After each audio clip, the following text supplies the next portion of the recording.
I'm going to pick up back here on the second part of my Module 14 video.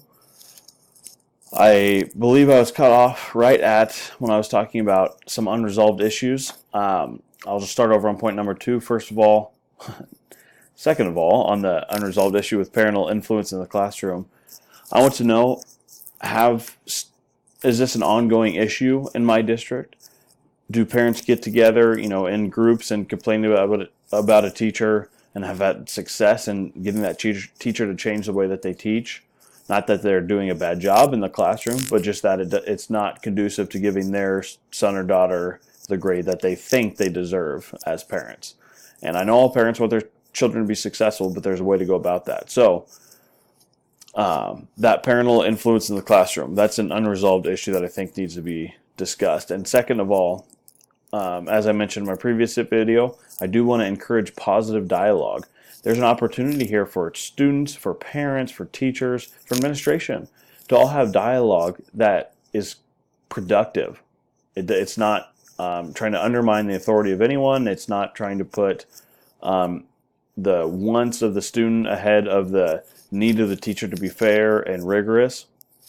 If a student or a parent has an issue, instead of a student creating a website where they possibly threaten or at least say some pretty nasty things about a teacher, maybe they can go express themselves in a positive way. Maybe they can work on their soft skills, right? How to go talk to someone, how to approach somebody, if you have a problem. So I think that's an unresolved issue that we need to work on. And the third one, and I think this is an interesting one that I've thought about through this, is that I really see a fixed mindset district-wide. And if you're not familiar with the fixed versus growth mindset, a fixed mindset basically says that you can't change and that you look at a problem and you want laid out steps on how to get there. And if those steps aren't laid out there, you get really frustrated. And that's what I see here with parents and with students, where if their son or daughter is not getting an A, they're not getting that high GPA, the parents really couldn't seem to care less if their son or daughter is learning. It's all about that GPA. And that is a very fixed mindset. You want to tackle that problem by studying more, by working harder, by enjoying that process of learning. And then hopefully a good grade comes at the end because you've done all the right things, instead of giving a teacher handing out a piece of paper at the beginning of the semester saying, here's how you get an A, do this, do this, do this, and you get there. That's what I see. So district-wide, with our parents in this situation, that's what I see, and with the students. So I think that led to some issues as well. And obviously, as an administrator, if something like this happens, you have to look at yourself and say, is this an unsafe school? Am I sending kids out in the hallways every day where there's a possibility where something bad could happen? Am I not protecting my teachers? So you have to look inward on some of these things too, on some of these unresolved issues, and what we need to change about those.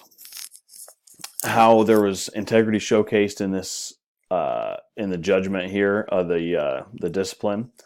First of all, discuss the issue with the police. I think everybody has the parents or the students will say, well, I just don't have that right last name. They got in trouble because they had this name, or they did not get in trouble because they had this name. There was none of that in this case. It was, here's a threat to one of my teachers. Here's an issue that I think we need to talk about. So we call the police without regard to who the student is or who the student possibly could be. It needs to be dealt with. The second way is that I back the teachers in the face of controversy.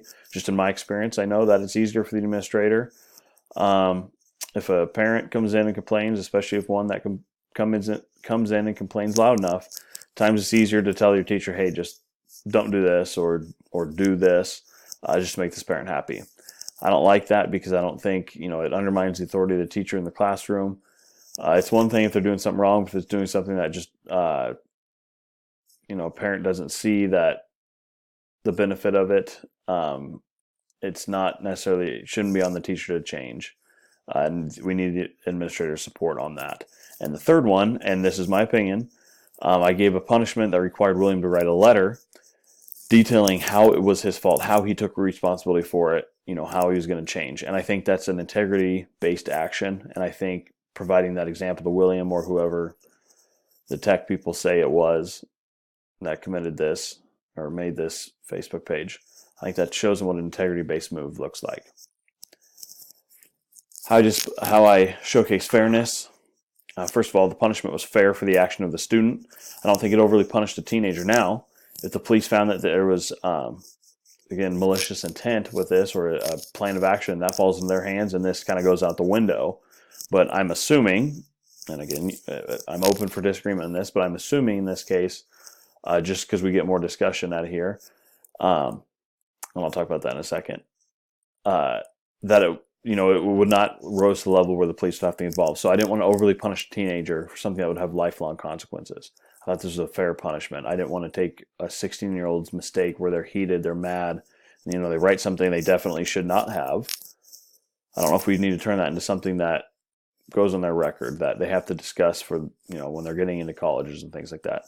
But I do think it was enough of a consequence to be a deterrent and also show the teachers that kind of backed them up. So I listened to the facts of this case, and I came up with what I thought it was a fair plan.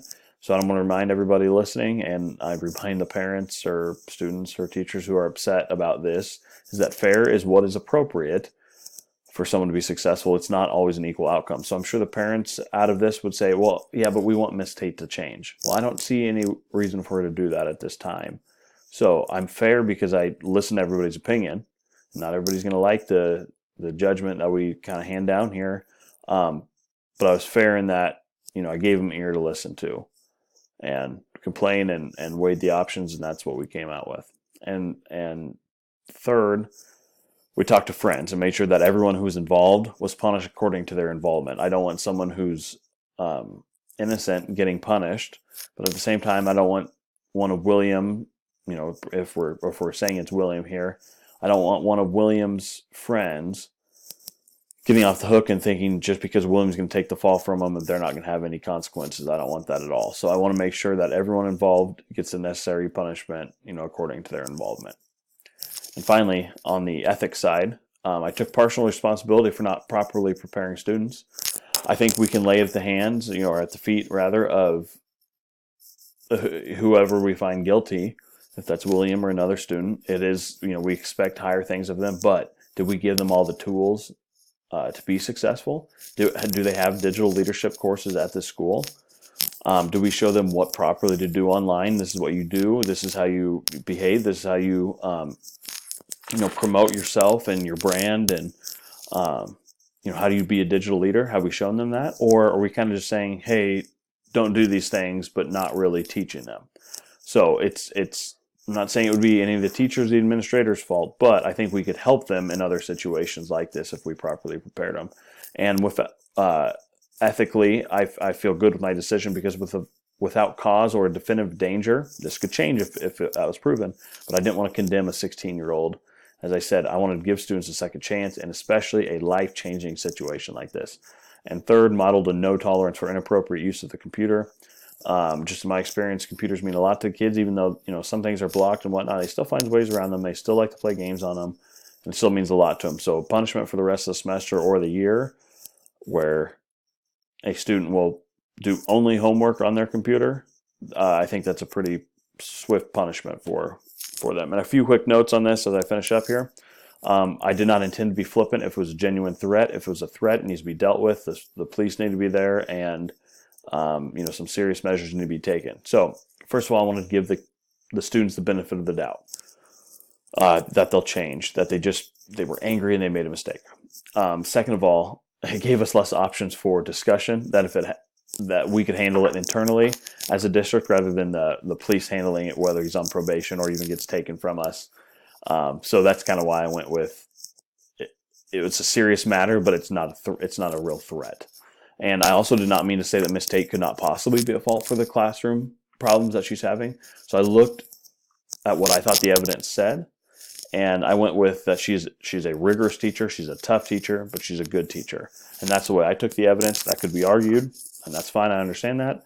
But I just want to clear up that I do believe that it could be the teacher at some point. I just do not believe it in this case. And finally, I did assume entitlement, and I want to be upfront with that. I did assume entitlement with some of the students just because, again, parents aren't complaining here about how their son or daughter is treated unfairly or how, a teaching practice, so to speak. It was just that it was a tough class. It was going to hurt their GPA.